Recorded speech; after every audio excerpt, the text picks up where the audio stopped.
The Hell of a Victorian Workhouse and More. Segment 1. Why it sucked to be in a Victorian workhouse. Separating children from their mothers, eating porridge, and washing clothes for the whole city. London, 1851. The year of the Great Exhibition.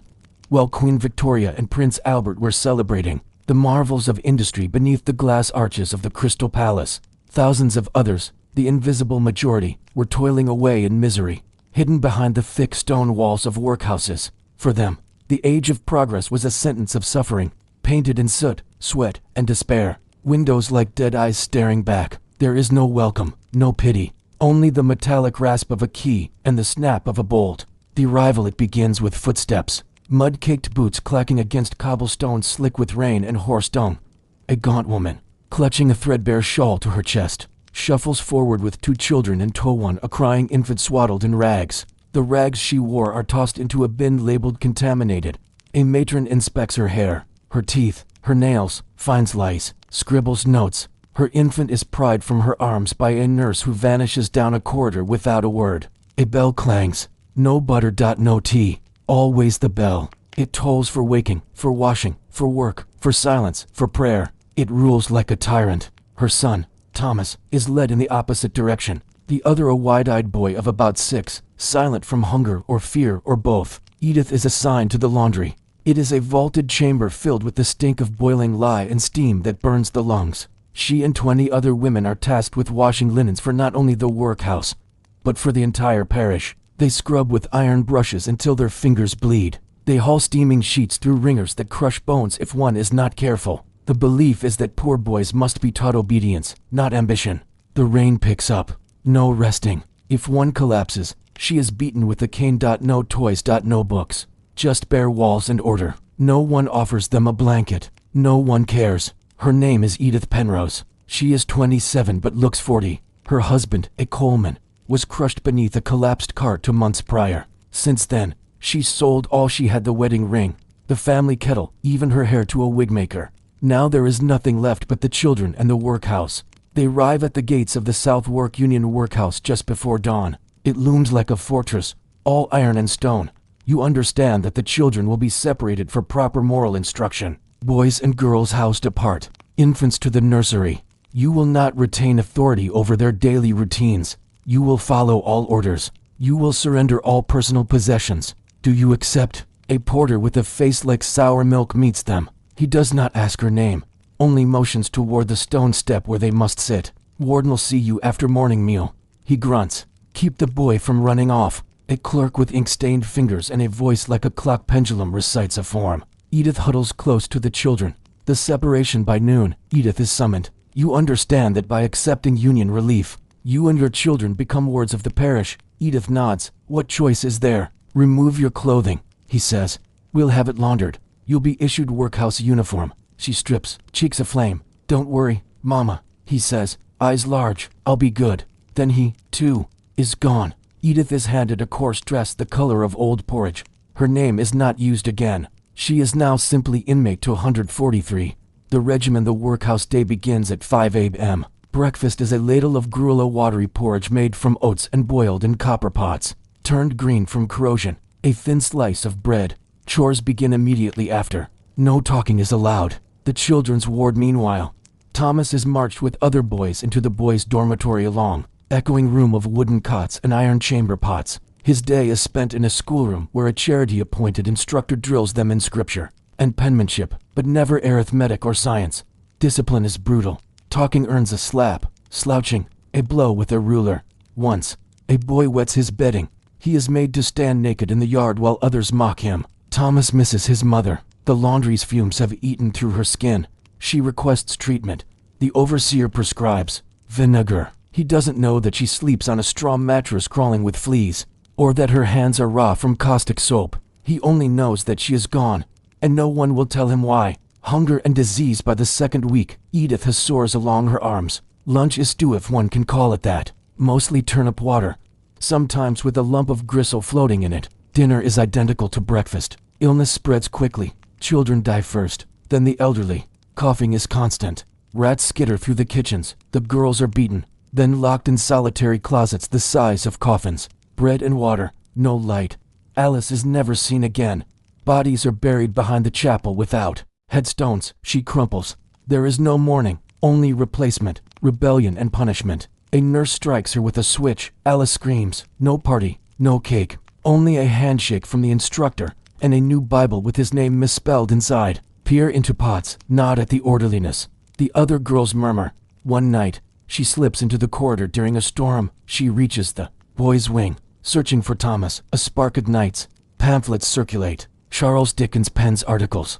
A clergyman speaks of mercy. She has heard of others who climbed walls, bribed porters, ran into the slums and vanished. One afternoon, a girl refuses to rise for chores. She's 14. Her name is Alice, and she says she is too ill. They refuse to work. It was a box, windowless, scarcely tall enough for her to stand or wide enough to lie flat. The floor was damp, the walls weeping with mildew. There was no straw this time, only cold, grit-covered stone. Solitary confinement. No words. No light. Only the scrape of metal, the thud of bolts, and the rustle of unseen vermin. Her hair is shaved. No contact with her son for a month. Guards are summoned. Escape. Edith dreams of escape. She begins saving crumbs from her meals, hiding bits of cloth. A guard sees her. She flees down a stairwell. A blow to the back. Punishment is swift. She is told that should she try again, Thomas will be sent to the colonies. The quiet despair. Edith no longer dreams. She rises, washes, works, eats, sleeps. Her eyes are sunken, her back bent. She has forgotten the sound of her own voice. Thomas turns 7. One night, he whispers a prayer, not to God, but to his mother. He does not know if she can hear. Inspection day every month. A parish committee tours the workhouse. Gentlemen in top hats, ladies with lace gloves. They inspect the children's teeth. Most satisfactory. One man remarks, the paupers are well managed. No one speaks to Edith. No one sees Thomas. They are numbers in a ledger, dots in a city of fog and fire. Rumors of change outside. The world begins to stir. But inside the workhouse, nothing changes. Bells still ring. Porridge still boils. Mothers and children remain divided. One day, a new inmate arrives. Her eyes are fierce. She speaks of organizing the women. Edith listens. She may be broken, but she is not yet finished. Edith's cell, the punishment cell, was not truly a room. Every hour, a tin plate was slid through a hatch containing a ladle of lukewarm water or a crust of bread. Edith began to speak aloud, not to herself, but to Thomas. Do you remember, she murmured, the toy soldier you found by the river? You said he was your brave knight, and I stitched him a red ribbon cape. You named him Lord Percival. He slept on your pillow. Her hair, now bristly and uneven, made her look like a shorn lamb. There was no answer, of course, but speaking his name gave her something to hold. A mental lantern, a memory no cane could erase. Resumed her place, dipped her hands in scalding water. Idle hands are the devil's playthings, and began again. She was left there for 6 days. On the 7th, she was hauled out, legs trembling, eyes squinting against the sudden light. Her uniform had been replaced. Even when I forget your face, I remember your voice. Please be strong. I will be, too. But she did not cry. She walked silently back to the laundry hall. He tore off scraps from sermon pamphlets and wrote secret letters. He looked in at me. I think he misses you.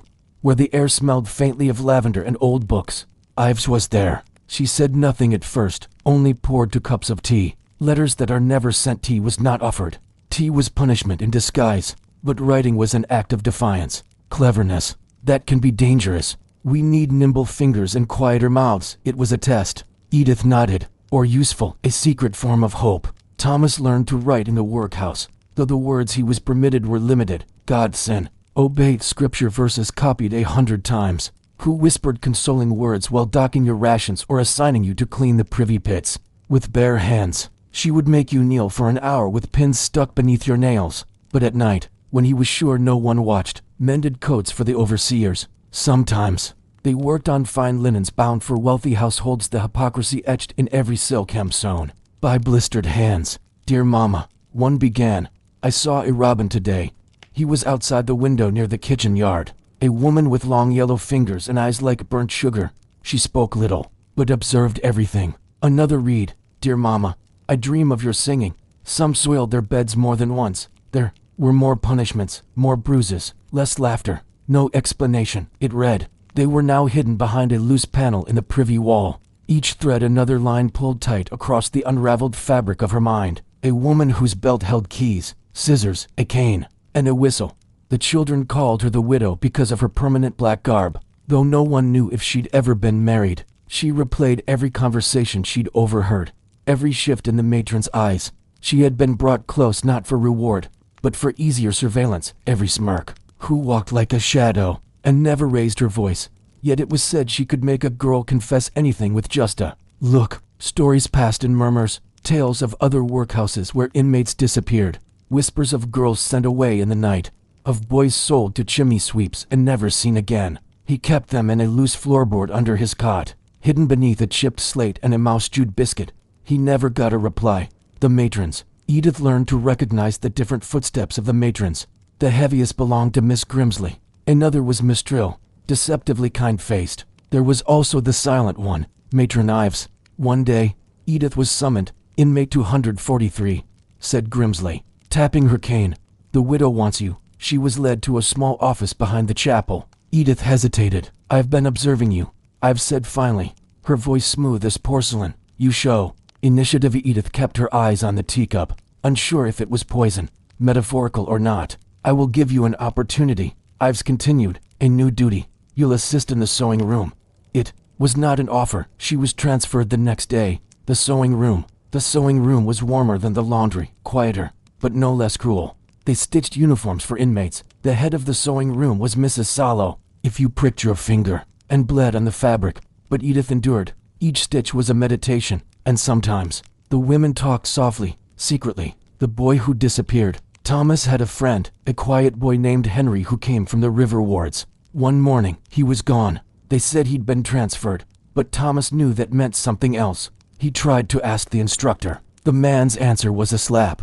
You'll go next if you keep questioning. The fear took hold, like a mold under the skin.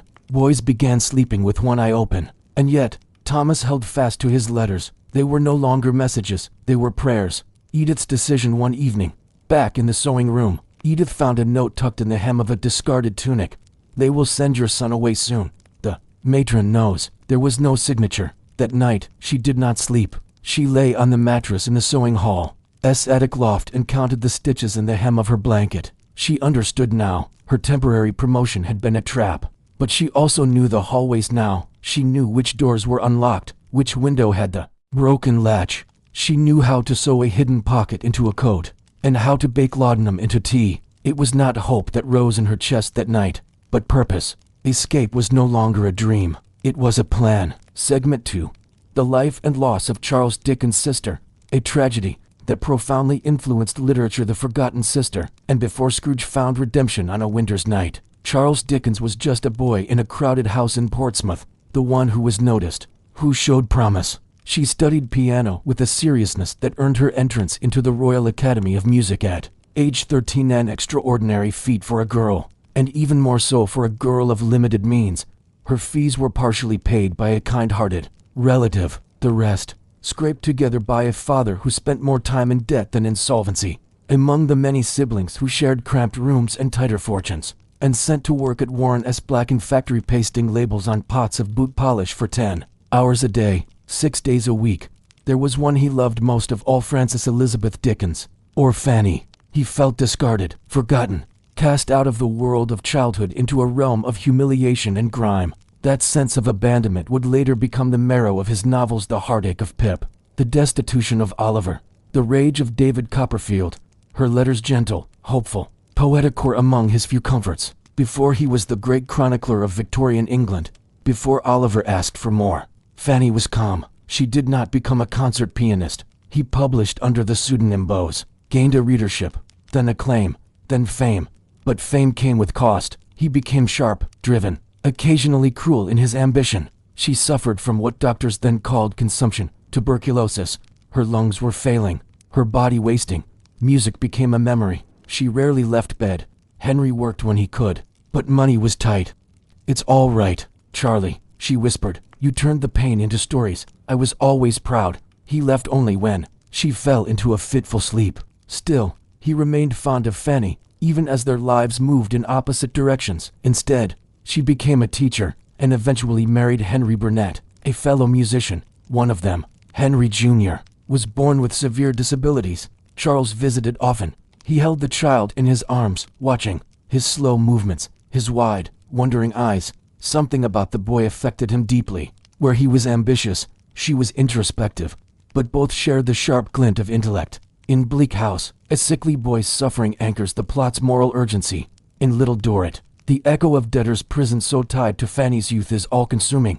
A love of music and performance. It is widely believed that Henry Jr. was the model. The idea that even the most hardened man might change if he remembers the fragile beauty of the people he has lost. He meant Fanny's music, those late-night pieces she had once mastered, now reduced to echoes on ivory keys, played for no audience but memory and pain, and the same bright, burning sense that the world outside their family's threadbare home was bigger than anyone had told them. Fanny was 3 years older, born in 1810, where Charles was boisterous. Fanny was the golden child. Charles adored her. Neighbors in Manchester would later recall hearing faint piano melodies drifting from her window.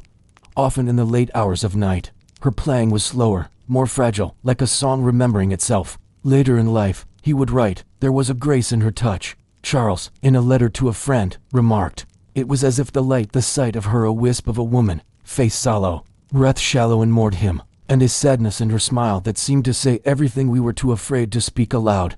When he watched her play, he often wept. The darkening house, the Dickens family sank deeper into despair. The law at the time allowed creditors to imprison debtors indefinitely, and if a father was imprisoned, his family followed. But while Fanny practiced her scales and dreamed of concert halls, in 1824, when Charles was just 12, his father John Dickens was thrown into Marshalsea, a debtor's prison, for owing money to a baker. Fanny, already studying at the academy, was spared incarceration thanks to her boarding situation. Charles was not so lucky.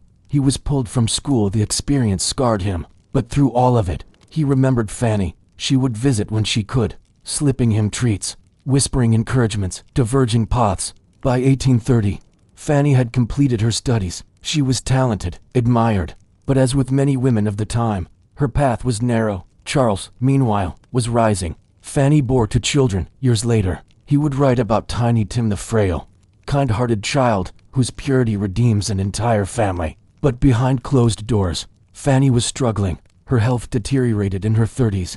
The final visit, in September of 1848, Charles came to visit her at her modest home in Manchester. He took her hand and tried to speak, but she silenced him with a faint smile. He sat with her until the sun set, then again until it rose. Fanny Dickens Burnett died that winter. She was 38. The shadow in his work, Charles never spoke of her death publicly, but everything after bore her ghost. In Dombey and Son, a musical, sensitive sister named Fanny dies of illness, but it is in A Christmas Carol that her presence is most profound. The image of Tiny Tim, the memory of kindness in the face of suffering. Fanny's life was not long, nor loudly remembered. Her grave was simple, her obituary brief, yet in her brother's pen, she became eternal, the echo of music. Even in her final years, when tuberculosis robbed her of strength and breath, Fanny never lost her love for music. Charles once wrote that music had a way of haunting the hollow spaces of the soul. When Fanny's strength finally failed, and she could no longer play, the house became eerily still. Behind the curtain had been extinguished. She was my first muse, and now she sings only in my dreams. Some were practical requests for assistance, inquiries about mutual acquaintances, but many were deeply personal. She spoke of their childhood in Chatham, of the garden gate that never closed, of the alley where they had once chased each other as children, the letters he never answered, where the protagonist receives a final note from his sister, written in a wavering hand. It is the last message from her before her decline, and the most powerful. After her death, he kept them all, bundled in blue ribbon, stored in the bottom drawer of his desk. He never reread them, but he never threw them away either. My father never wept for her in front of us, but I saw how he stared at the piano sometimes, misplaced in a system that does not value imagination. Echo the sorrow of a brother who never quite forgave himself. The drowning and resurfacing of identities mirror Charles's desire to redeem the memories of those he could not save, especially Fanny. Fanny had once been a child of promise. Visitors sometimes asked who it was. He would only say, "She taught me everything about loss before I knew the word." Squeezed by a world that preferred practicality to art. Some say it was sold in a box of trinkets from his study. Every act of charity extended to a child, every song unsung in his most tragic heroines. Others believe it still lies hidden in one of the locked drawers of Gads Hill Place. There were no grand obituaries for her, he once confessed in a torn journal page found years later. And even now, I write to keep her near. Though unable to speak clearly, and often confined to his bed, the boy captivated Dickens. His smile, so full of life despite his condition, reminded Charles of the strength it took for Fanny to raise him amid illness and poverty.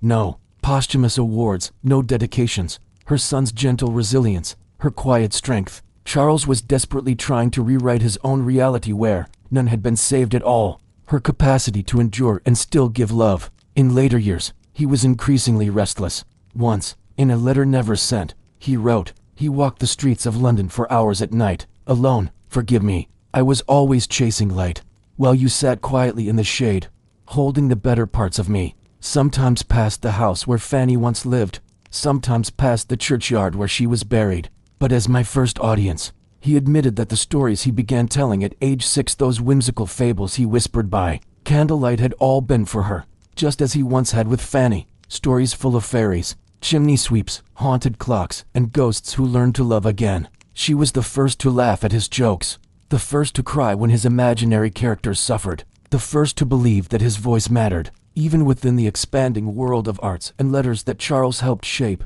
His sister's name faded from memory like the final notes of a sonata. Where he died, and how he hated the smell of lavender. That was Aunt Fanny's perfume. In Fanny's final months, she wrote to Charles often. In the mystery of Edwin Drood, the unresolved grief and hovering absence of loved ones take on a gothic weight. The characters walk among shadows, unable to speak of what's lost but always aware it is missing. Charles, consumed with his own writing, touring, and complex family life, answered few of these letters. Guilt gnawed at him. Her expression is serene, but somber lips slightly parted, eyes heavy with some unspoken truth. One letter, dated just months before her death, read, "Dearest Charlie, I dreamed you were a boy again, and we were sitting beneath the old elm behind the school. You were telling stories, and I was humming.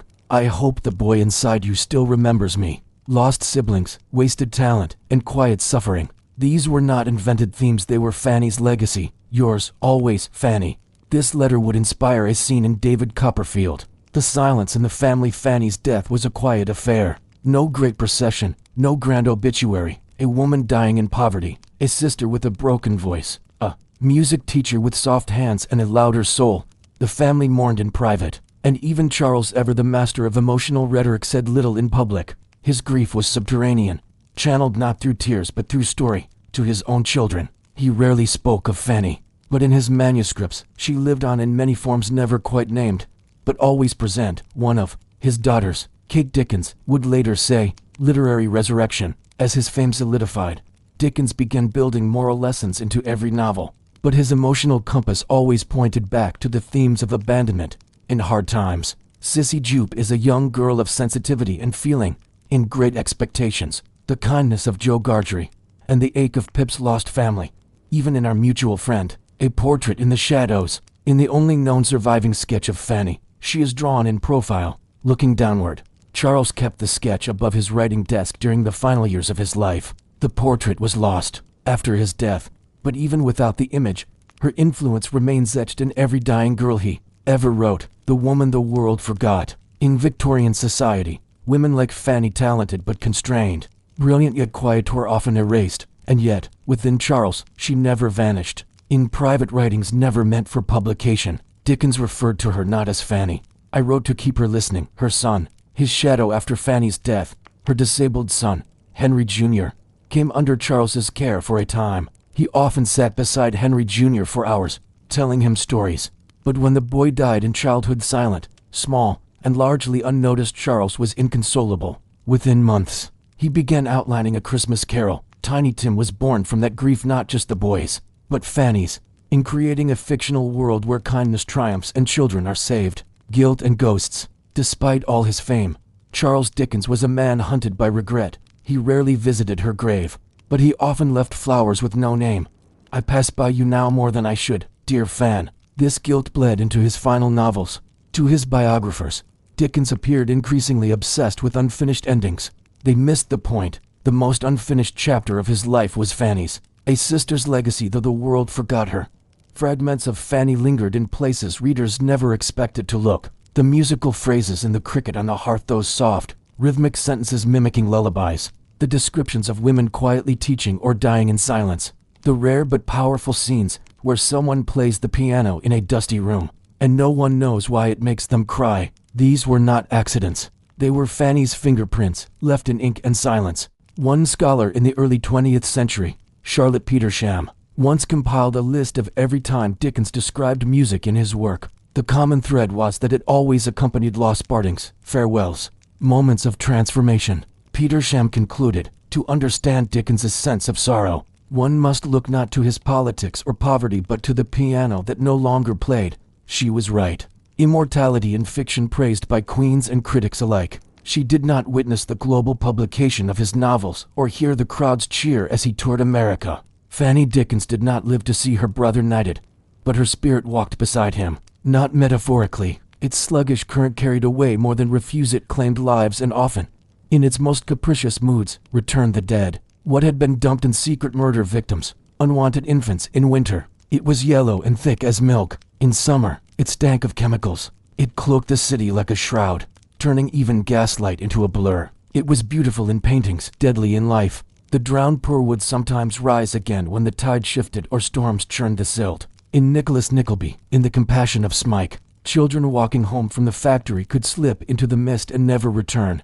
Entire neighborhoods seemed to disappear at dusk, the buildings swallowed in yellow-gray oblivion. In The Old Curiosity Shop, in the angelic but doomed Little Now, in the absence that haunts Scrooge until he changes, until he becomes the kind of man who could have saved someone like Fanny, a child's jaw. Most assumed the children had died of hunger or violence, tossed in the river like refuse.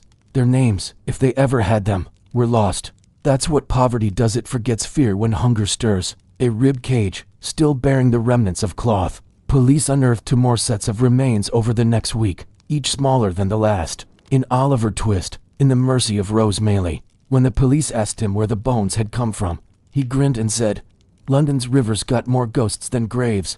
Bones were sold to medical colleges, especially skulls. Grave robbing had declined since the Anatomy Act, but river robbing was harder to trace. One told of a woman who let go of her son's hand in Southwark and turned to find him gone. She ran through the alley screaming, but no one saw the boy. Others claimed to hear crying in the fog, but never found its source. Bones from the Thames had no names, no families, no churchyards. The river's tide receded enough to expose the black mud along the Bermondsey shore. She received no coin, no reward, just a warning. Stay out of Bermondsey. No one claimed her body. She was buried in a pauper's grave, number 3412, Lambeth Cemetery. A woman named Ellie Perkins, a mudlark by trade, scavenged for copper nails and lost buttons. Was more than a waterway, it was a mirror of the city's soul. On the surface, ferries bustled and steamships coughed smoke into the sky. Stitched carefully, her shoes were still laced. She was clean. Her face, however, was contorted not from decay, but from terror. Case closed. Inside, a girl of about 5, waterlogged and pale, with a blue ribbon tied to her wrist. The newspapers reported it as an accidental drowning, that she was the daughter of a wealthy family who'd vanished mysteriously, that her spirit walked the riverbanks. The Great Stink of 1858 had finally led to new sewers and sanitation, but the river never forgot. That anyone who saw her photograph would dream of drowning. Below, the river whispered of things the polite world would rather forget. Under the river and the air full of industrial smell in Bleak House, in the fragile beauty of Joe's death. At first, they assumed it was a plague pit, and most powerfully, in A Christmas Carol, but in fiction, she never died. The workers were told to bury everything deeper and pour concrete over the pit. One foreman, interviewed anonymously, said, "There was a pile neat, like someone had arranged them." Dickens never resurrected her in real life. Segment 3. The Thames Skeletons and Fog of London. Mysteries. Many were children. One had a silver penny clutched in its fist. Others bore signs of trauma-fractured skulls, dislocated shoulders. The river that remembers, the River Thames, winding through the belly of Victorian London like a dark artery. By mid-century, the Thames had become a flowing graveyard. Londoners pretended not to see, but the river remembered. Fog and industry. The cloak and the dagger. London's fog was not a natural fog. It was a concoction: chimney smoke, coal soot, industrial effluent, and river vapor. For criminals, it was ideal. A man could vanish in the space of 3 steps. When bones emerged from the Thames, it was often during such mists when no one could say who had been nearby. or whether anyone had screamed. The Mudlark murders in 1854, after an unusually dry summer. Instead, she found a tiny skull. The bones were fragile, warped from water. The newspapers dubbed them the Mudlark murders.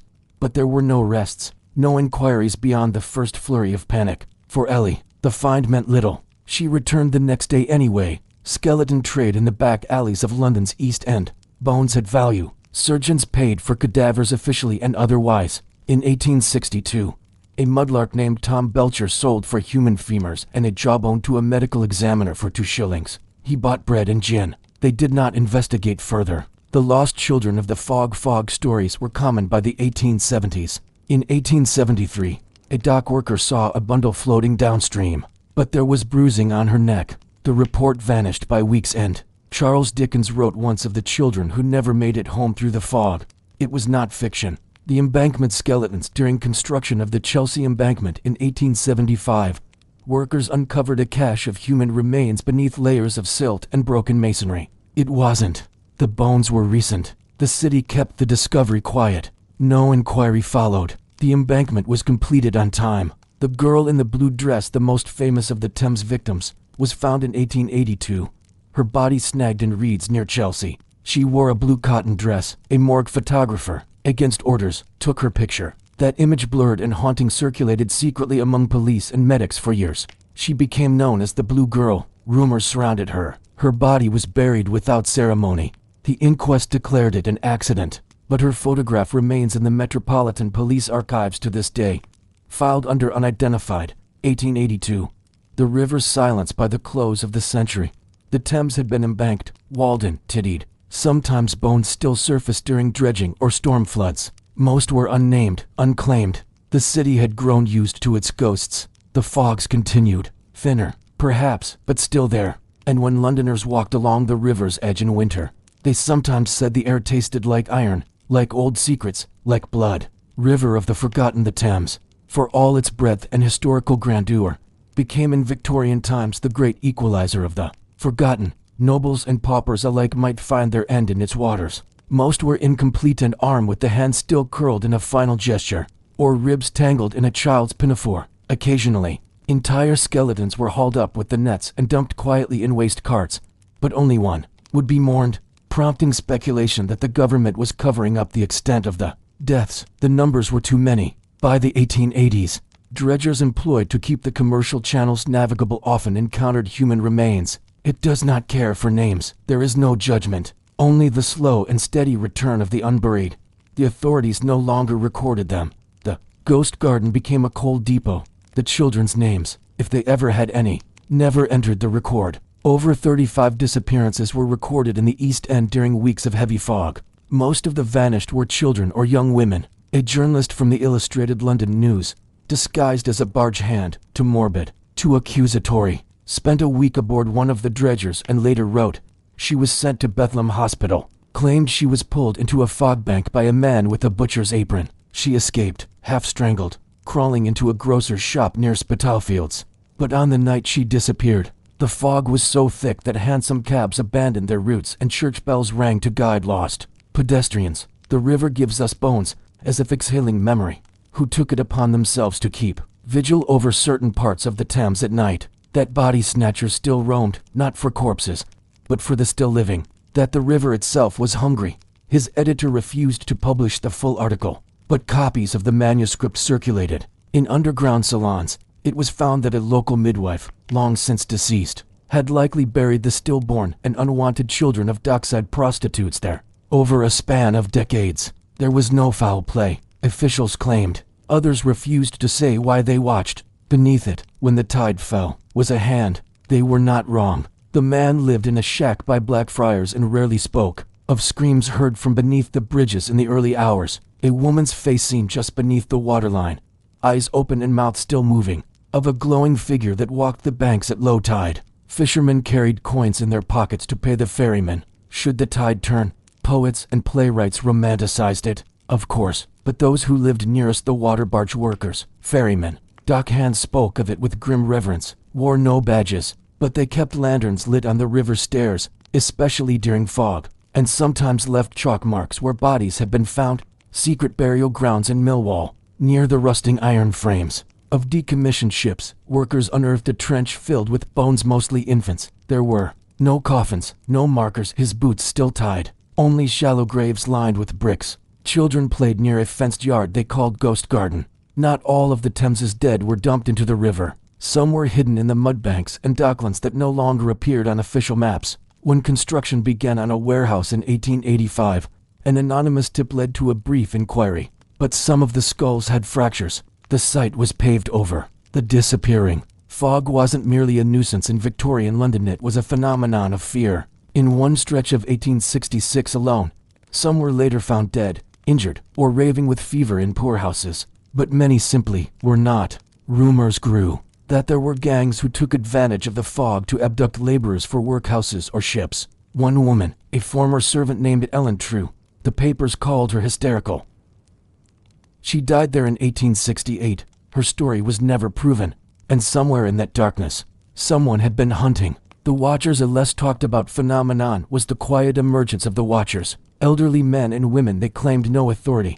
They believed the river demanded attention. Some said they had lost children to the current. In 1891, a police inspector interviewed one such watcher, a former lamplighter named Bartholomew Pike. When asked why he kept watch, Pike replied, "Because if no one looks, the river takes what it wants." A week later, Pike was found drowned. The chalk mark he'd left the night before was still visible, a river's curse. By the end of the 19th century, Londoners began to whisper of a curse and unspoken toll exacted by the river. They told tales of barges that sank with no explanation. Some of these stories were undoubtedly fiction, but others bore the same haunting details. A child's laugh in the mist. Children were told not to speak the river's name at night. And always, the fog returned. Segment 4, High Tea, Corsettes, and Gaslight, Elite Life in Victorian Mansions. Introduction. The Victorian era, spanning from 1837 to 1901 during Queen Victoria's reign, is often romanticized as a time of elegance, refinement, and grandeur. Images of opulent mansions, elaborate afternoon teas, and women in tightly laced corsets dominate popular imagination. For the elite, life in Victorian mansions was a carefully choreographed performance of wealth, status, and propriety. Spaces adorned with plush furnishings, ornate wallpaper, and heavy draperies. The table was set with fine bone china, silver teapots, and delicate linens, signaling the host's wealth and taste. A moment for the elite to pause and socialize. Yet, it was anything but relaxed. The ritual was a stage for reinforcing social boundaries. Only those of the right class, breeding, and connections were invited, and the guest list was curated to maintain exclusivity. Laced tightly to compress the waist, lift the bust, it was a tool of social control. By physically constraining women's bodies, it limited their mobility and reinforced their role as ornamental figures. The act of dressing in a corset required assistance from maids, further emphasizing dependency and the performative nature of elite femininity. Even at afternoon tea, where women sat demurely, the corset dictated their posture, preventing slouching and enforcing an upright, ladylike demeanor, and create a rigid posture. Elite women often wore custom-made corsets. A tightly laced waist was equated with self-discipline and respectability, while a loose or absent corset was associated with immorality or lower-class status, in which a husband manipulates his wife into doubting her sanity by dimming the gaslights and denying the change. While the term was coined later, who controlled finances, social engagements, and even personal choices like dress or reading material. The pressure to conform was immense, and any deviation, whether in behavior, opinion, or appearance, could lead to social. The dynamics it describes were present in Victorian elite life. Women, particularly, faced subtle forms of control within the domestic sphere. Their role was to uphold the family's reputation, manage the household, and produce heirs, all while navigating a world where their agency was limited. For elite women, the corset was a badge of their adherence to societal ideals, but it also underscored their oppression. They were expected to embody beauty and grace, yet the very garment that defined their elegance restricted their freedom, both physically and socially. Gaslighting, introduced in the early 19th century, transformed domestic spaces, allowing the elite to host evening gatherings and extend social activities into the night. Yet, the term gaslighting has come to symbolize psychological manipulation, a concept rooted in the era's social dynamics, tailored to their measurements and adorned with silk or lace. Yet they endured the physical toll of corsetry to meet these standards. The discomfort was rarely discussed openly, as complaining would undermine the image of effortless perfection. Thus, the corset became a silent enforcer of gender norms, shaping not only women's bodies, but also their behavior and identity. But the beauty came at a cost. Chandeliers and wall sconces cast a soft, flickering glow, enhancing the opulence of drawing rooms and dining halls. However, gaslighting was not without its dangers. Leaks could cause poisoning or fires, and the dim, uneven light left corners of rooms in shadow, mirroring the hidden struggles within elite society. Tight lacing, the practice of cinching the waist to extreme proportions, sometimes as small as 16 inches, was fashionable among the upper classes, despite causing discomfort, restricted breathing, and, in extreme cases, organ displacement or fainting spells. Servants, though invisible in the narrative of the event, were integral, laboring behind the scenes to prepare food, serve, and clean, their presence a constant reminder of the class divide. The menu included dainty sandwiches, often cucumber or watercress. Women dominated the ritual, as it was seen as an extension of their domestic role, a garment that defined women as fashion and encapsulated the era's obsession with control and appearance. Worn by women of all classes, the corset was particularly emblematic of the elite, who used it to sculpt their bodies into the idealized hourglass shape, signaling beauty, discipline, and moral virtue. Yet they were constrained by the need to perform flawlessly. Men occasionally attended, but their presence was secondary, reinforcing the notion that public spheres like politics or business were their domain, while women were confined to the private, decorative realm of the home. The elegance of afternoon tea thus masked a deeper reality. It was a carefully controlled environment where social order was maintained, and deviation was not tolerated. Scones with clotted cream and jam, and an array of pastries and cakes, all meticulously arranged to showcase refinement, with rituals like afternoon tea serving as a cornerstone of social interaction. However, beneath the polished surface of high society lay a world of restraint, oppression, and rigid expectations. This segment explores the complexities of elite life in Victorian mansions, focusing on the cultural significance of afternoon tea, the physical and social constraints imposed by fashion, and the darker undercurrents of gender and class dynamics illuminated by the flickering gaslight. The ritual of afternoon tea, a social institution. Afternoon tea, often referred to as high tea in modern parlance though historically distinct, was more than a meal. It was a social institution that epitomized Victorian elite culture. Originating in the 1840s, the practice is credited to Anna, the Duchess of Bedford, who began taking tea and light refreshments in the late afternoon to bridge the gap between lunch and dinner. Guests were expected to adhere to strict protocols: how to hold a teacup with thumb and forefinger, never the handle looped, how to stir tea gently, without clinking the spoon, and how to converse witty, but never controversial. For women, who often hosted these gatherings, the event was a performance of domestic prowess and social grace.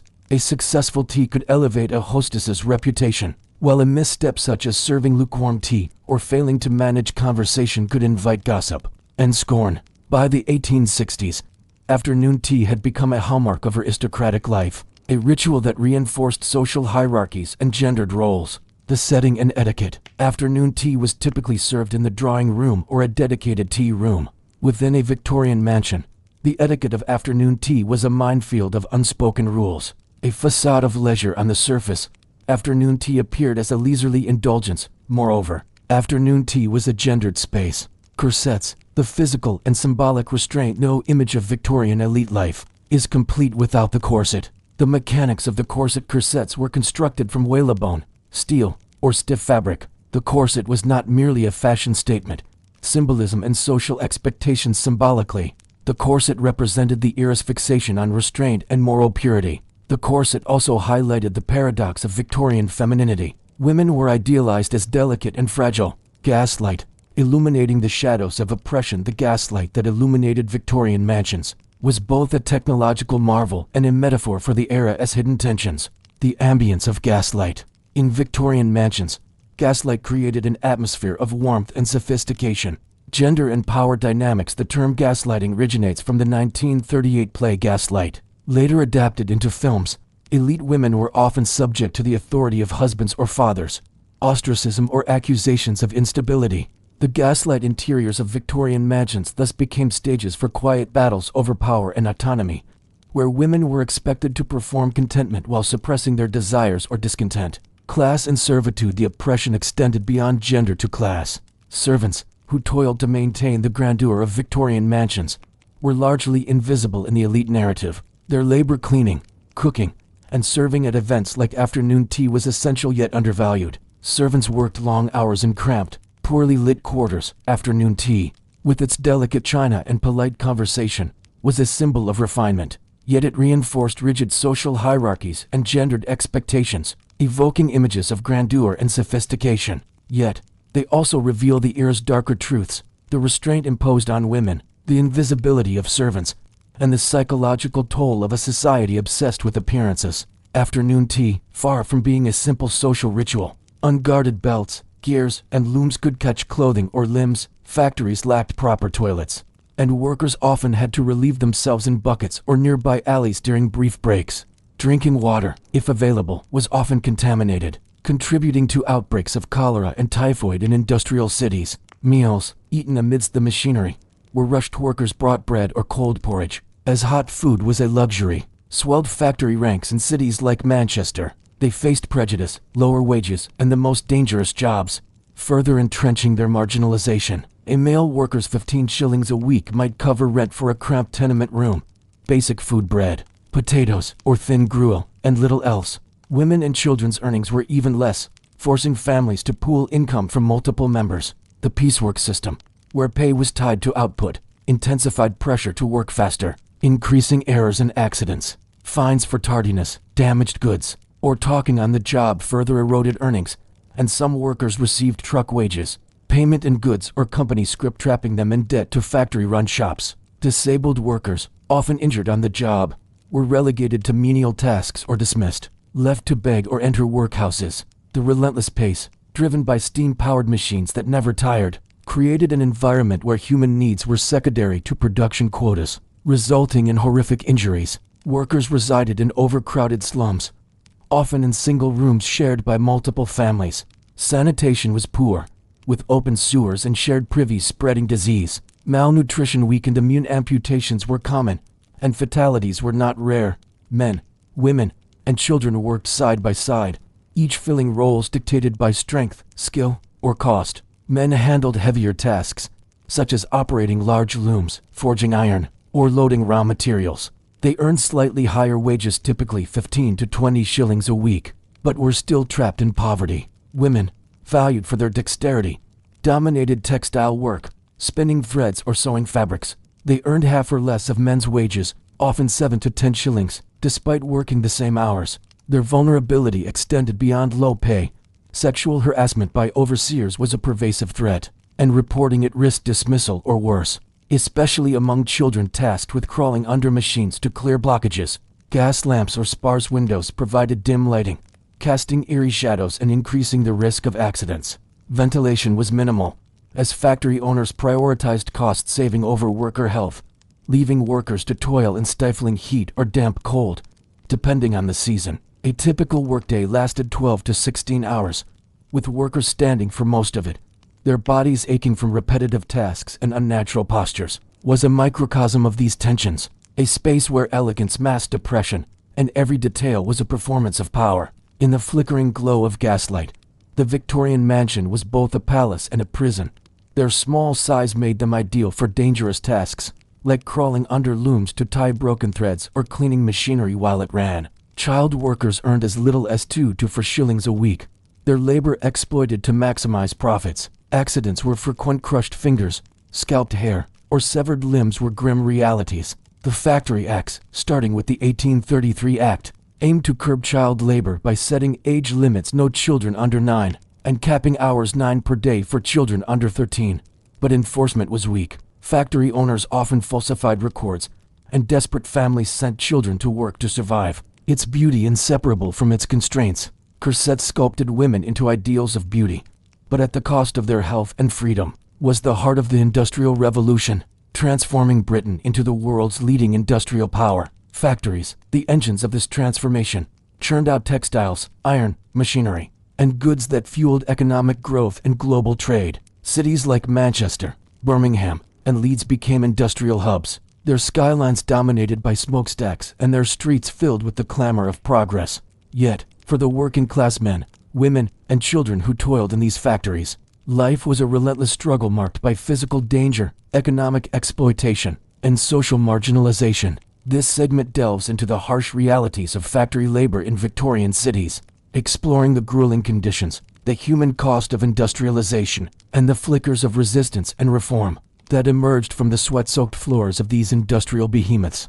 Gaslight illuminated grand interiors, yet it hid the oppression and manipulation that permeated elite society, often sprawling complexes of brick and iron, designed for efficiency rather than comfort. Inside, workers faced a cacophony of clattering machinery, hissing steam engines, and shouting overseers. Textile mills, producing cotton and wool for Britain's booming export market, were the most common. But factories also manufactured iron goods, pottery, and chemicals. The air was thick with dust and fibers. Cotton, lint in textile mills, coal dust in ironworks, or chemical fumes in dye factories, leading to respiratory ailments like byssinosis, known as brown lung, or chronic bronchitis, often under gaslight or candlelight. While the elite enjoyed the fruits of their labor in brightly lit drawing rooms, the class divide was stark, with servants expected to be deferential and silent, their lives governed by the whims of their employers. The gaslight, then, illuminated not only the physical spaces of Victorian mansions, but also the stark inequalities within them. It cast light on the polished surfaces of elite life, while leaving the struggles of women and servants in the shadows, a fitting metaphor for a society that prized appearances over authenticity. The duality of elite life. Their world was one of beauty and restraint, where every gesture was scrutinized, and every misstep carried consequences. Servants, too, bore the weight of this system, their labor sustaining the illusion of effortless elegance while their own lives remained marginalized. The elite life in Victorian mansions was a study in contrasts.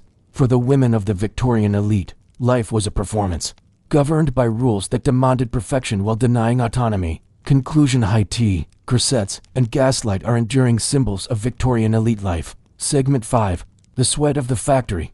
Industrial labor in Victorian cities. The Victorian era, spanning Queen Victoria's reign from 1837 to 1901. The factory environment, a world of noise and peril. Victorian factories were imposing structures. Machinery posed constant danger. Sanitation was another grim reality. The workforce, a cross-section of the working-class factory labor, drew from the most vulnerable segments of society. Children, some as young as 6, were a significant part of the workforce. Immigrants, particularly Irish migrants fleeing famine, wages and survival, a precarious existence. Factory wages were barely sufficient for survival. Living conditions mirrored the factories. Grimness. Systems, making workers susceptible to tuberculosis, rickets, and other ailments. Infant mortality was high, and life expectancy in industrial cities like Manchester averaged just 17 years in the 1840s, compared to 38 in rural areas. Alcoholism was rampant, as workers sought escape in gin shops or pubs.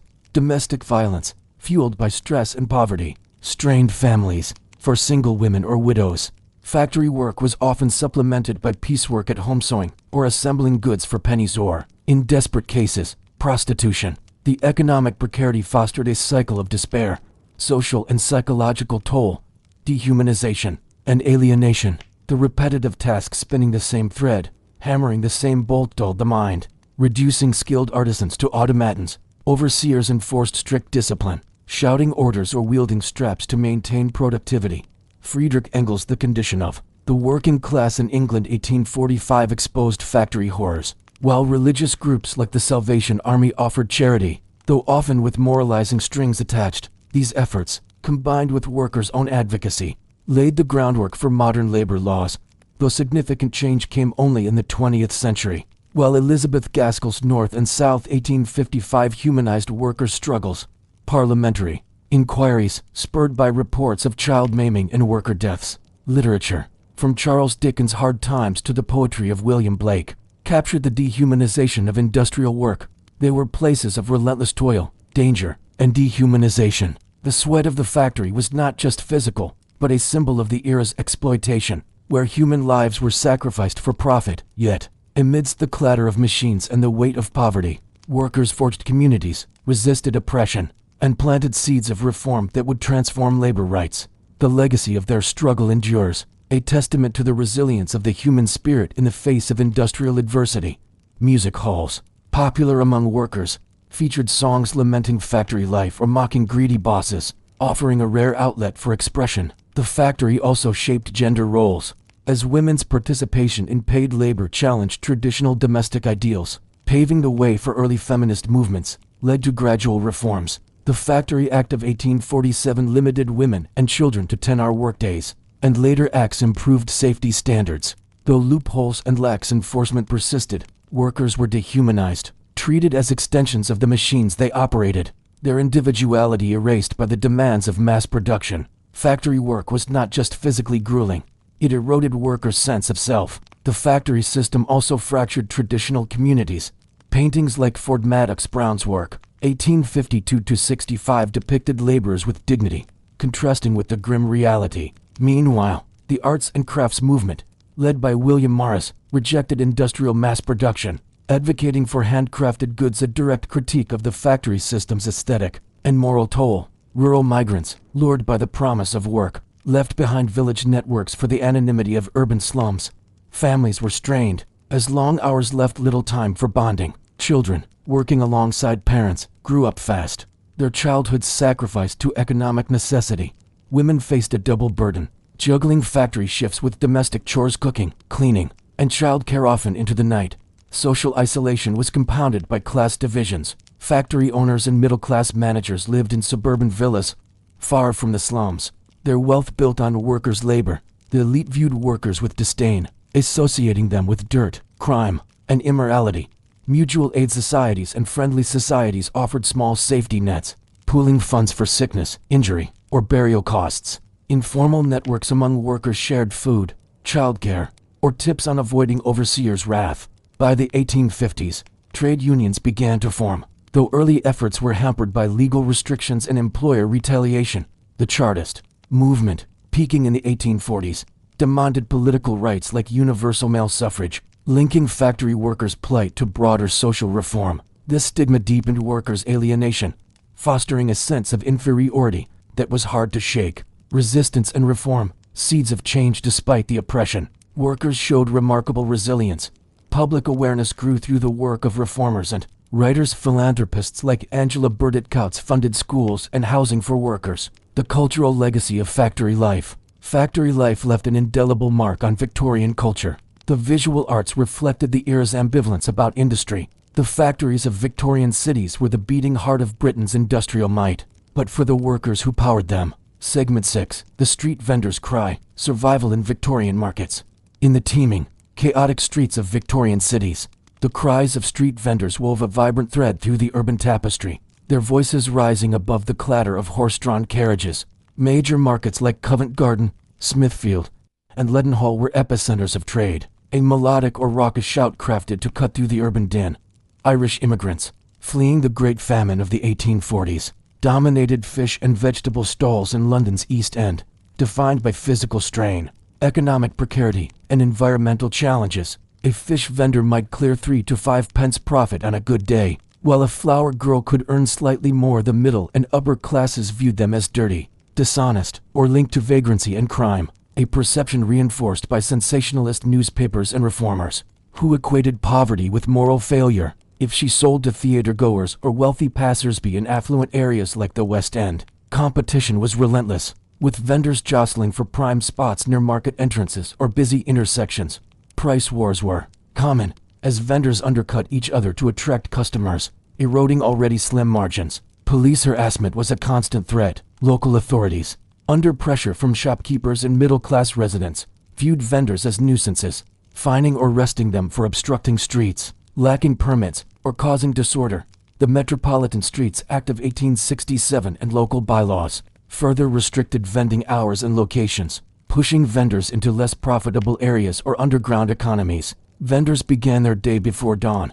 Carrying heavy loads caused chronic back and joint pain, while prolonged exposure to weather led to ailments like rheumatism, bronchitis, or pneumonia. Women vendors, often malnourished from prioritizing family meals, faced heightened risks during pregnancy, yet many worked until childbirth, driven by economic necessity. Children, balancing trays or pushing carts, suffered injuries from falls or collisions in crowded streets, and their small frames were prone to stunted growth or exhaustion. The lack of sanitation. Vendors drank from polluted pumps, or ate amidst the grime of markets contributed to diseases like cholera or dysentery, which swept through urban slums, often walking miles to wholesale markets like Billingsgate or Spitalfields to secure goods, carrying heavy loads, baskets brimming with fish, sacks of potatoes, or trays of steaming pies. They navigated treacherous streets, slick with mud, horse dung, or industrial soot. Rain, fog, or biting cold made winter days particularly brutal, as perishable goods spoiled quickly, and customers stayed indoors. Summer brought its own challenges, with sweltering heat wilting flowers or turning fish rancid, forcing vendors to sell at a loss or discard stock, their lilting accents adding to the street's cacophony. Jewish vendors, often recent rivals from Eastern Europe, specialized in second-hand clothes or trinkets, their Yiddish-inflected cries a familiar sound in markets like Petticoat Lane.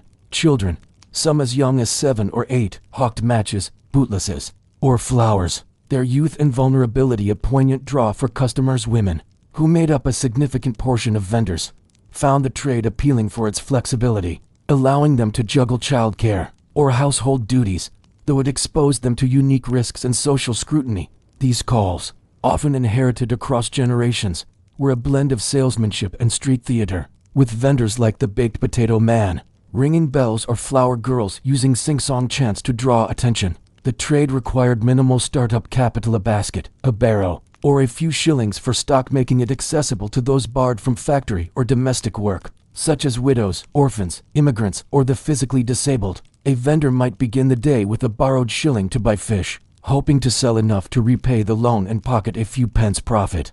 But vendors also operated in narrow alleys, bustling thoroughfares, and quiet residential squares, their mobility allowing them to reach every corner of urban life.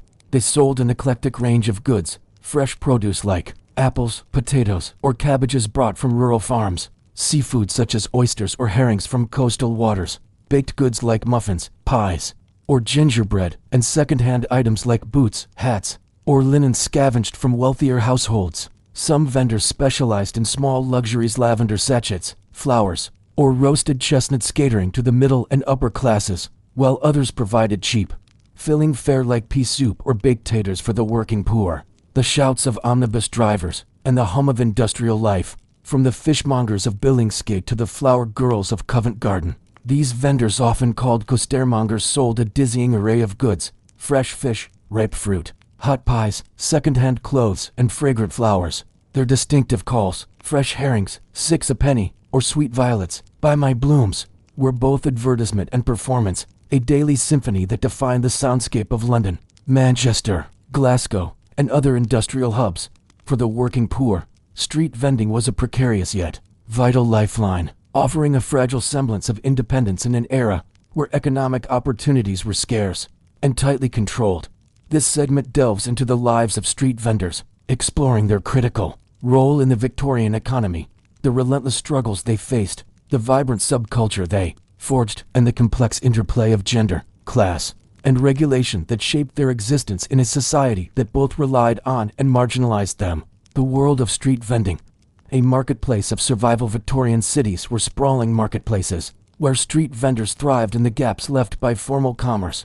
The vendor's cry was their hallmark. The diversity of vendors mirrored the era's social mosaic: daily struggles, toil, and tenacity. Street vending was a grueling occupation. Earnings were meager and unpredictable. The physical toll was immense. Socially, vendors were stigmatized. Charles Dickens, in his sketches by Boz, depicted vendors with a mix of sympathy and condescension, capturing society's ambivalence, rich with camaraderie, tradition, and defiance.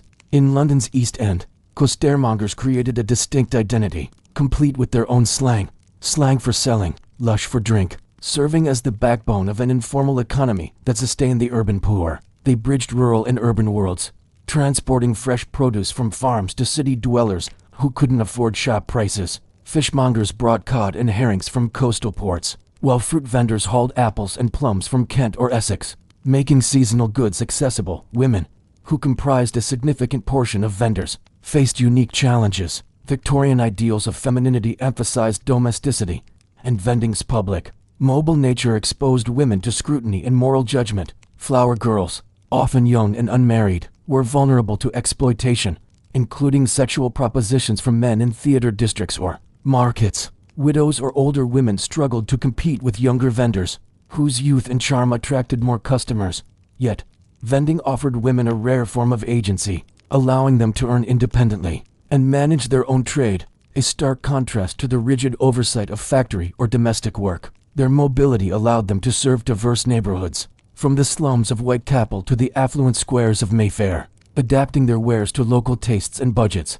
Coster for their trade and customs like the annual Costermonger Ball, offering affordable food and goods when wages were stretched thin. A hot potato or a penny's worth of pea soup could mean the difference between hunger and survival. Vendors also extended credit or bartered. Rag and bone men collected scraps like bones, rags, or metal, reselling them to manufacturers for soap, paper, or tools. Second-hand clothes vendors, often Jewish immigrants, supplied affordable garments to the poor, extending the life cycle of fabrics discarded by wealthier households. This informal economy was a cornerstone of Victorian urban life, filling gaps left by formal commerce and supporting a circular flow of goods. In a rapidly industrializing society, practices known as going on tick, which built trust but sometimes trapped them in cycles of debt when customers couldn't pay. This flexibility made vendors essential to the urban poor, who lacked access to formal markets or grocery shops. A lively event where vendors danced, drank. Their cries carried news, gossip, or satirical jabs at politicians, spreading ideas across class lines. Street ballads, printed on cheap broadsheets and sold by vendors, were early forms of pop culture, with lyrics about love, crime, or social injustices like factory conditions or workhouse cruelty. Vendors interacted with diverse groups: servants buying vegetables, factory workers grabbing pies, or gentlemen purchasing flowers, making them social connectors in fragmented cities. Their presence added color and vitality to urban life. Their cries and banter a counterpoint to the grimness of industrial sprawl, and celebrated in rare moments of leisure. Families often worked as units, with children learning the trade from parents, memorizing cries, and mastering the art of haggling. These family ties strengthened community bonds, as did informal networks where vendors shared stock, lent money, or watched each other's stalls during breaks. This stigma isolated vendors, barring them from respectable trades and trapping them in a cycle of poverty where vending was often the only viable option. Pooling resources for emergencies like illness, rests, or evictions. Friendly societies, though less common among vendors than factory workers, provided some support for medical costs or burials. In markets, vendors bartered goods or offered tick credit to regular customers, building trust but risking debt when payments were delayed. These networks countered the isolation of urban life, creating a sense of belonging amidst the chaos of industrial cities. Social stigma and community, a vibrant subculture despite their marginalization. Street vendors forged a resilient subculture. Women vendors, particularly flower girls and match sellers, were iconic figures, immortalized in literature like George Bernard Shaw's Pygmalion or paintings by artists like Augustus Edwin Mulready. Yet, the reality was far from romantic. Young women faced exploitation, including pressure to engage in prostitution to supplement income, especially in areas like Drury Lane where theater-goers propositioned them. Older women, such as widowed vegetable sellers, struggled to compete with younger, more charismatic vendors, yet they persisted, using wit and resilience to carve out a living.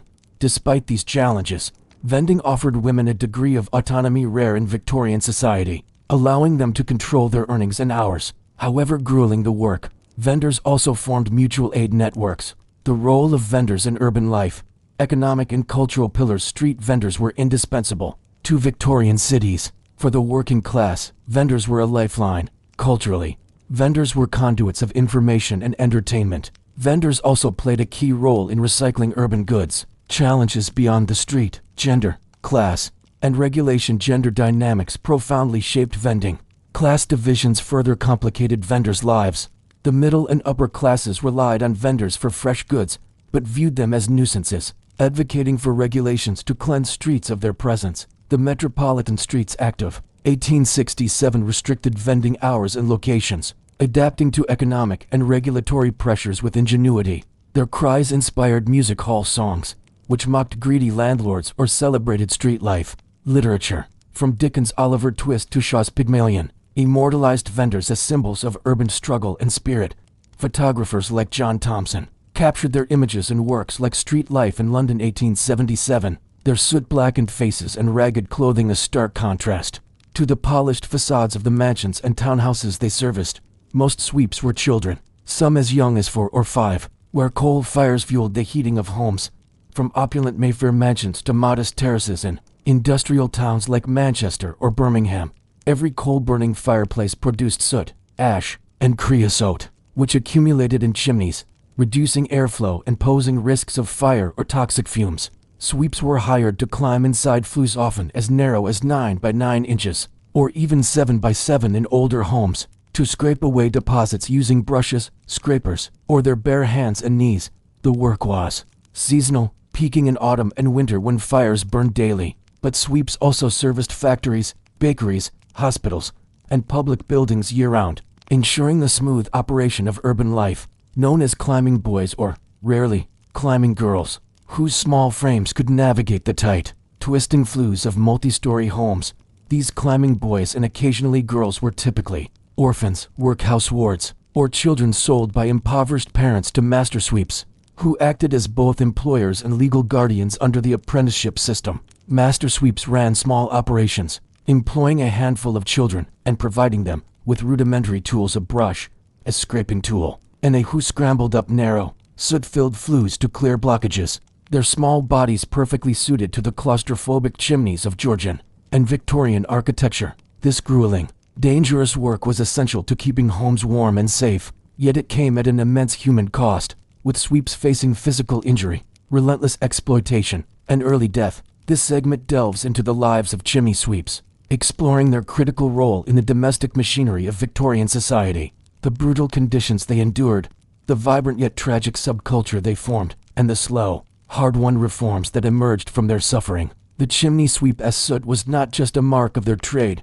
but a symbol of the era's willingness to sacrifice its most vulnerable for the comfort of the privileged, preserving their place in history. These representations, while sometimes romanticized, ensured vendors were not forgotten, their voices echoing through the cultural record. They developed strategies like mobile selling to evade police. It was a declaration of survival, resilience, and defiance in the harsh landscape of Victorian cities. Vendors, from fishmongers to flower girls, were vital to urban life, feeding the poor, recycling goods, and weaving cultural threads through their cries, banter, and interactions.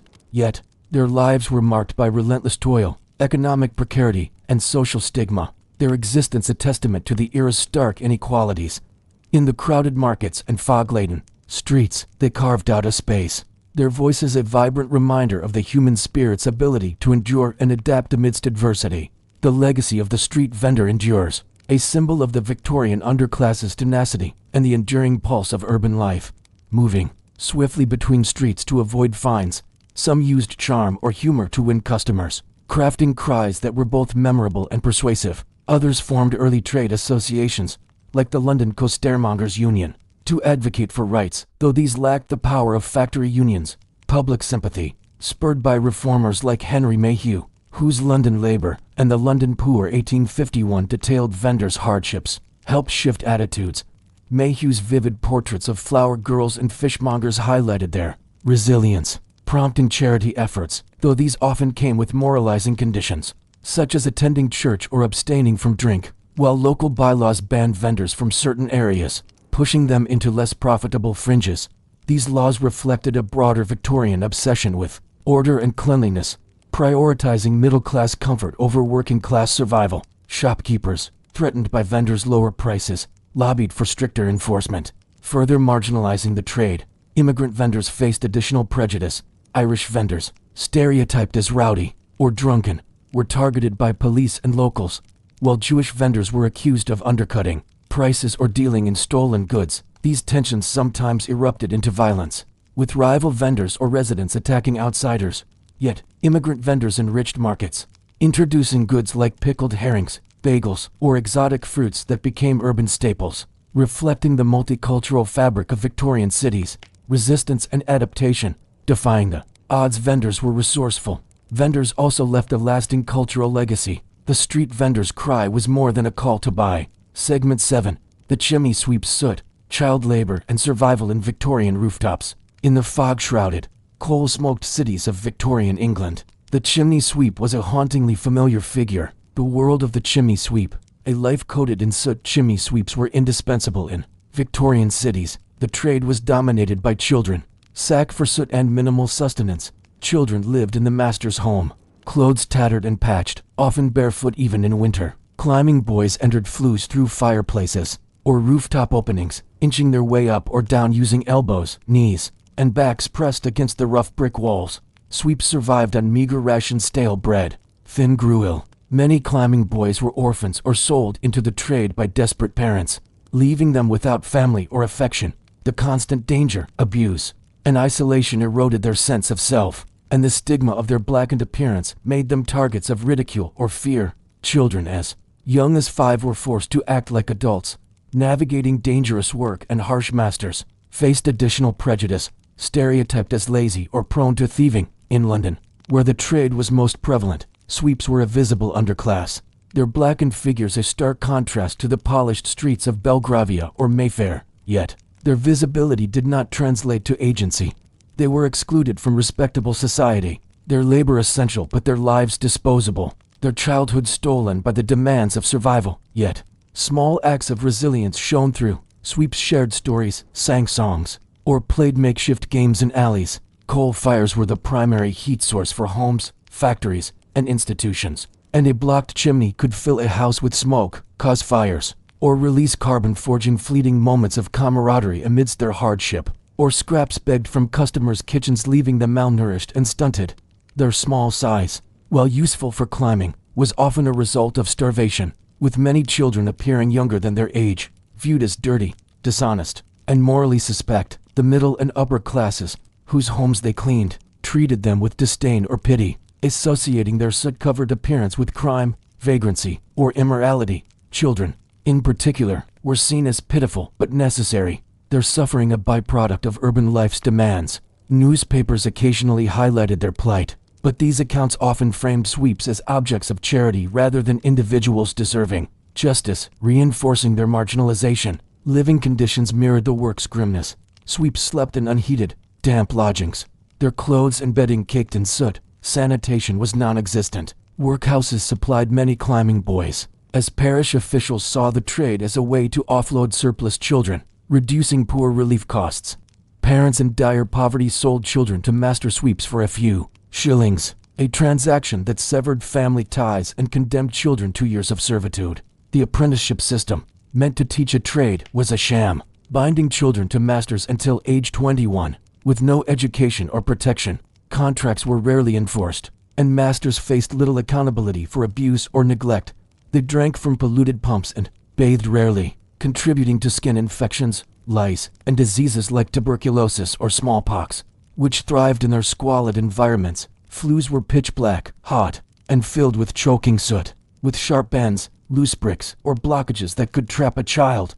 Getting stuck was a constant fear. Some suffocated, their bodies discovered only after breaking down chimney walls. Falls were another hazard. Children plummeted from rooftops or inside flues, suffering broken bones, concussions, or death. In 1840, records noted dozens of sweep deaths annually, though the true number was likely higher, as many went unreported. Washing was a luxury, as clean water was scarce in the slums where they lived, and soot became a second skin, embedding itself in their pores and lungs. Sweeps moved through cities at dawn, their cries of sweep, sooto, or chimney sweep, ringing out to attract customers, blending with the calls of street vendors and milkmaids in the early morning bustle. Their blackened figures, darting through affluent neighborhoods, were a visible reminder of the poverty that underpinned Victorian prosperity, yet they were largely invisible in the social hierarchy, shunned as outcasts, often in cramped, soot-stained cellars or attics, sleeping on straw mattresses or burlap sacks, their lives steeped in grime and deprivation.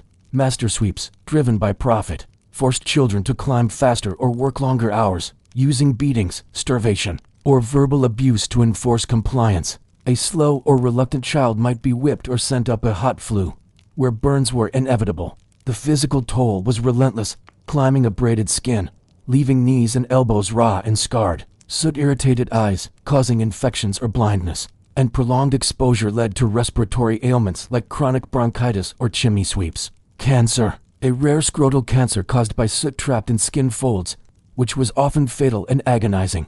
The sweep's appearance was unmistakable, faces and hands blackened by soot. Daily struggles, danger, abuse, and despair. The work of a chimney sweep was among the most perilous and dehumanizing of Victorian occupations. Physical abuse was endemic, nutrition was woefully inadequate, the emotional toll was profound, social stigma and marginalization, outcasts in plain sight. Chimney sweeps occupied the lowest rung of Victorian society. The trade's reliance on child labor was rooted in systemic exploitation. Immigrant sweeps, particularly Irish children fleeing famine. The role of sweeps in Victorian society, invisible pillars. Despite their marginalization, chimney sweeps were critical to Victorian urban life.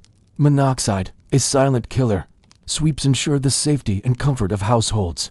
From aristocratic estates to working-class terraces, they were romanticized in folklore as bringers of luck. Brides kissed sweeps at weddings for good fortune, and their blackened faces were seen as charms against evil. Yet, their real lives were far from lucky. Literature and art captured this duality. Charles Kingsley as The Water Babies, 1863, depicted a sweep as tragic yet fantastical journey.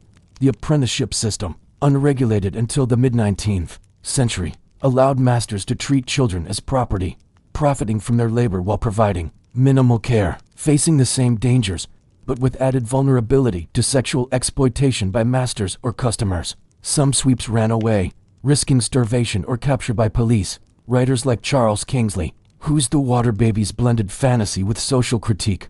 By the late 19th century, mechanical brushes and rods, their image as plucky survivors inspired characters like Tom in The Water Babies, or the sweeps in Mary Poppins, though these portrayals often romanticized their plight. A grim symbol of Victorian society's willingness to exploit its most vulnerable for the sake of comfort and progress. Climbing boys, toiling in dark, suffocating flues, embodied the era's stark inequalities, their blackened bodies a testament to the human cost of industrialization. Yet, their resilience forging bonds, surviving abuse, and inspiring reform reveals a story of endurance and hope. From the rooftops to the hearts of Victorian cities, chimney sweeps left an indelible mark. There lives a poignant reminder of the era's contradictions and the enduring fight for dignity. Amidst oppression, their legacy, etched in soot and struggle, underscores the slow but transformative power of compassion and reform in reshaping a society's moral compass. Music hall songs and street ballads celebrated their cheekiness, while photographers like John Thomson captured their blackened faces in works like Street Life in London 1877, preserving their story. The sweep's suffering galvanized broader labor reforms, influencing laws that protected factory workers and other vulnerable groups. Shaping the modern labor movement, which could clean chimneys without climbers, began replacing children, though the transition was slow due to cost and resistance from master sweeps, who preferred cheap labor. The Chimney Sweepers Act of 1875, backed by stricter enforcement and public pressure, effectively ended child chimney sweeping by the century's close, marking a significant victory for child labor reform. And reformers like Henry Mayhew, whose London Labor and the London Poor 1851 documented sweeps' lives, raised public awareness. Philanthropists like Angela Burdett Coutts funded ragged schools to educate sweep children, offering them a chance at literacy and escape from the trade. Religious groups, such as the Salvation Army, provided charity, though often with moralizing conditions, urging sweeps to embrace temperance or piety, who often returned them to masters. Others formed informal bonds, sharing food, teaching younger children climbing techniques, or protecting them from abusive masters. Public outrage, fueled by reformers like Lord Shaftesbury and Jonas Hanway, began to shift attitudes.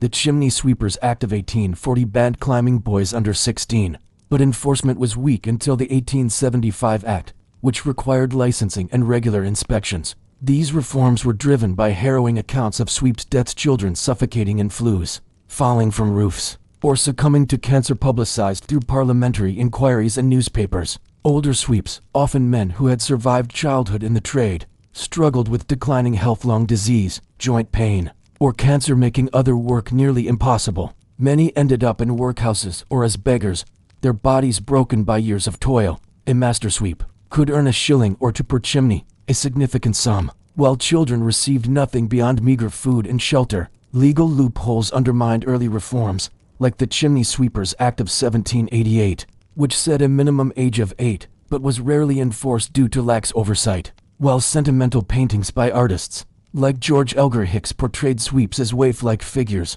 evoking pity but softening their grim reality. Music hall songs occasionally celebrated sweeps as cheeky underdogs, though their lyrics often masked the trade's brutality, their labor enabling the domestic warmth that defined Victorian homes. In industrial settings, sweeps cleaned massive factory chimneys, maintaining the machinery that powered Britain's economic dominance. Culturally, sweeps occupied a paradoxical space. Sweeps also fostered economic connections. Their work supported related trades like brushmaking, rope production, or chimney repair, and their presence in neighborhoods facilitated interactions across class lines. Wealthy households hired sweeps weekly during winter, while poorer homes paid for occasional cleanings, making sweeps a rare point of contact between the elite and the underclass. Their mobility, clambering across rooftops or weaving through streets, made them a visible, if fleeting, part of urban life. Challenges beyond the flue, exploitation and resistance. The chimney sweep trade was a microcosm of Victorian exploitation, with children bearing the brunt. Gender dynamics, though less prominent than in other trades, were present. While most sweeps were male, girls occasionally worked as climbers. Resistance was subtle but persistent. Reform and legacy, a slow path to justice. The push for reform was a long, arduous battle. Technological advances aided reform. The cultural legacy of sweeps endures. The chimney sweep's soot was a mark of both their trade and their sacrifice. Segment 8. The match girls' strike, labor, illness, and defiance in Victorian factories and the smog-laden streets of Victorian cities. The match girl was a poignant figure, her pale face and tattered shawl a familiar sight as she sold penny boxes of matches to passersby. Behind her street presence lay a grimmer reality. The match girls, often young women and children, worked in hazardous match factories, dipping matches or packing boxes under the watchful eyes of overseers, selling leftover or defective matches in markets, theater districts, or slums. Carrying trays or baskets, they roamed the streets, orphans, or daughters of dockworkers and laborers. Their youth and gender made them vulnerable, yet their visibility in streets and factories gave them a unique place in Victorian urban life, both indispensable and marginalized. Calling matches, penny a box, to attract customers. Match girls braved rain, fog, and freezing winters. Match girls lived in overcrowded tenements, often sharing a single room with multiple families. Meals were meager bread, tea, or thin soup, leaving them malnourished and prone to rickets or anemia. Infant mortality was high, and many girls, as young as 14, were mothers, juggling work and childcare. The stigma of their trade, seen as low-class and immoral, isolated them from respectable society, with newspapers and moralists associating them with crime or prostitution. Their thin clothes offering little protection. Carrying heavy trays for hours caused back and joint pain, while constant walking wore out shoes, a significant expense. Harassment was common. Men propositioned young girls, and police fined them for loitering or obstructing streets. Earnings from street sales were erratic, often a penny or two per day, barely enough for bread or rent in shared slum rooms. Street selling supplemented their meager factory wages but exposed them to weather, harassment, and competition from other vendors. The dual role of factory worker and street seller defined their existence, blurring the line between industrial and informal economies. The air was thick with phosphorus vapor, which glowed faintly in the dim light of gas lamps, creating an eerie atmosphere. White phosphorus, the key ingredient in lucifer matches, was highly poisonous, causing phossy jaw phosphorus necrosis, a horrific condition where the jawbone decayed, leading to pain, disfigurement, and often death. The disease began with toothaches and swelling, progressing to abscesses and bone exposure, emitting a foul odor. Affected workers were dismissed as employers like Bryant and May denied responsibility, leaving girls to suffer in poverty or die in workhouses. Phosphorus also caused respiratory problems, skin burns, and neurological damage, with girls reporting headaches, dizziness, and vomiting after shifts. Machinery was minimal. Poor ventilation trapped phosphorus fumes, and workers ate meals at their benches, ingesting toxins. Lighting was dim, increasing errors and accidents, while cramped spaces spread infections like tuberculosis. Children, tasked with packing or cutting splints, faced the same risks as adults, but were paid less and disciplined more harshly, often with slaps or wage deductions. Most tasks relied on manual labor, with girls handling chemicals directly, their hands and clothes stained yellow. Wages were pitiful 4 to 8 shillings a week for adults, less for children, and often docked for minor infractions, like talking or dropping a match, producing the phosphorus-dipped lucifer matches that lit Victorian homes and industries.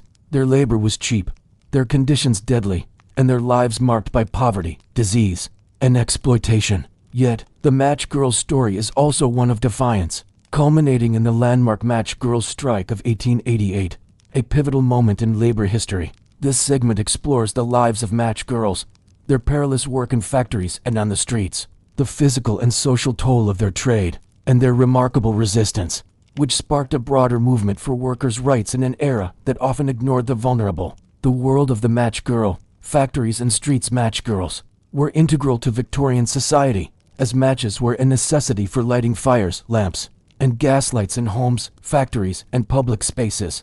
The match industry, centered in London's East End, particularly in Bow and Stepney, thrived in the mid-19th century, with the rise of strike-anywhere matches tipped with white phosphorus. Factories like Bryant and May employed hundreds of girls and women, some as young as 10, to dip wooden splints into phosphorus paste, dry them, and pack them into boxes. The work was repetitive, fast-paced, and dangerous, conducted in poorly ventilated, overcrowded workshops filled with toxic fumes. In the factory, girls stood for 12 to 14 hours a day. Many Match Girls doubled as street vendors. The Match Girls were often from the poorest. Strato-Irish immigrants, daily struggles, poison, poverty, and peril. The match factory was a toxic environment. Factory conditions exacerbated these dangers. Street selling was equally grueling. Poverty defined their lives. Social stigma and community bonds in adversity. Match Girls faced intense social stigma. Their yellowed hands, stained clothes, and gaunt appearance marked them as part of the urban underclass. Like passing a crust of bread to a hungry child on the streets, they formed alliances, warning each other of police or aggressive customers. Older women mentored younger girls. Literature, from Charles Dickens' sketches to Hans Christian Andersen's The Little Match Girl 1845, portrayed them as symbols of poverty and innocence. Street selling supported the informal economy, as Match Girls bartered with other vendors or served as intermediaries, passing goods like bread or second-hand clothes. Their presence in public spaces, markets, theaters, or railway stations made them social connectors, agreeing to raise wages, abolish unfair fines. As women and girls, they faced double exploitation: low wages due to their gender, and harsh discipline due to their youth. Overseers, mostly male, wielded unchecked power, docking pay or physically punishing girls for minor errors. Street selling exposed them to sexual harassment, with Irish girls bringing tenacity and Jewish girls introducing efficient packing techniques from their communities, with men exploiting their vulnerability. Yet, their public presence gave them a platform, however small, to assert agency, culminating in the 1888 strike, and provide separate dining areas to reduce phosphorus exposure. Their image frail yet defiant lives on in literature, art, and theater. Their labor, poisoned by phosphorus and poverty, fueled the comfort of a society that often ignored them. Yet, their courage in 1888 transformed their suffering into a rallying cry, proving that even the most vulnerable could reshape history. From the toxic fumes of Bow to the crowded streets of London, the Match Girls' defiance burns bright, a testament to the resilience of the human spirit and the enduring fight for justice in an unequal world. From the Little Match Girl to modern retellings of their strike, their story underscores the power of collective action, showing how even the most marginalized could challenge oppression and ignite change. The victory was a turning point, inspiring the formation of the Matchmakers' Union, one of the first unions for women workers. The strike also galvanized the labor movement, influencing the Great Dock Strike of 1889 and paving the way for modern trade unionism. Their activism inspired women's involvement in labor movements, challenging Victorian gender norms. Writers like Besant and reformers like Clementina Black amplified their cause, while newspapers spread their story, shifting public attitudes toward child and female labor. The eventual ban on white phosphorus, enacted in Britain in 1910, was a direct result of their advocacy, saving countless lives. Interacting with servants, workers, and gentlemen, their cries a constant in the urban soundscape. Though these depictions often romanticized their suffering, paintings and photographs, like those in John Thompson's Street Life in London 1877, factory owners like Bryant and May amassed fortunes, while match girls lived in squalor. The middle class, who bought their matches, viewed them with pity or disdain, their plight seen as inevitable. Reforms, like the Factory Acts, initially ignored match factories, as phosphorus dangers were poorly understood. The 1888 strike forced public and governmental attention, leading to the eventual ban of white phosphorus in 1908.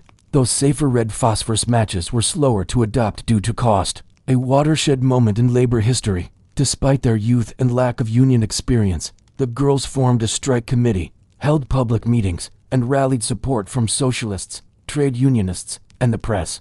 They picketed the factory, sang protest songs, and shared their stories, shocking the public with tales of disease and exploitation. The strike gained momentum, with donations from sympathizers ensuring the girls could eat during the stoppage, sparked by a July 1888 article in the Link, written by socialist reformer Annie Besant. The strike exposed Bryant and May's brutal conditions, low wages, excessive fines, and the horrors of Fosse Jaw. When a worker was sacked for cooperating with Besant, 1,400 match girls walked out, demanding better pay, an end to fines and safer conditions, captured their gaunt faces and tattered clothes, raising awareness but also reinforcing their victimhood. Music hall songs, popular among the working class, celebrated their pluck or lamented their hardships, embedding them in urban folklore, teaching them to haggle or avoid trouble. In London's East End, match girls were part of a broader working-class culture, joining music hall audiences or street festivals, where they found fleeting joy in dances or bawdy songs.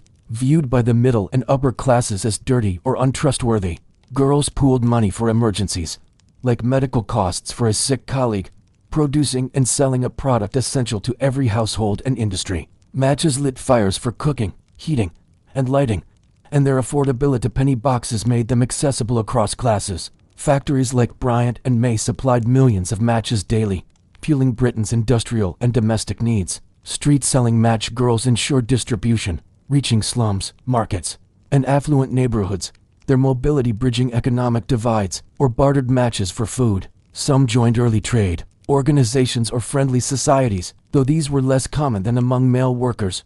Their resilience shone through in small acts of defiance, mocking overseers behind their backs or singing satirical songs about factory owners, laying the groundwork for their later activism. Their street presence, especially for young girls selling at night, fueled stereotypes of immorality, with some assuming they supplemented income through prostitution. This perception ignored the economic necessity that drove them to sell matches in dangerous areas, like Whitechapel or Drury Lane. Despite this, match girls forged a tight-knit community. In factories, they shared stories, songs, or small acts of kindness. Their community extended to informal support networks. The role of match girls in Victorian society. Match girls were vital to Victorian life. Culturally, match girls were iconic yet tragic figures. Their economic role extended beyond production. The match girls' strike, a spark of resistance. The match girls' most enduring legacy is the match girls' strike of 1888. The strike, centered at Bryant and May's Bow Factory, was remarkable for its organization. After 2 weeks, Bryant and May capitulated. Challenges beyond the factory, gender, class, and reformed gender dynamics shaped the match girls' lives. Class divisions were stark. Immigrant match girls, particularly Irish and Jewish workers, faced prejudice, accused of undercutting wages or spreading disease.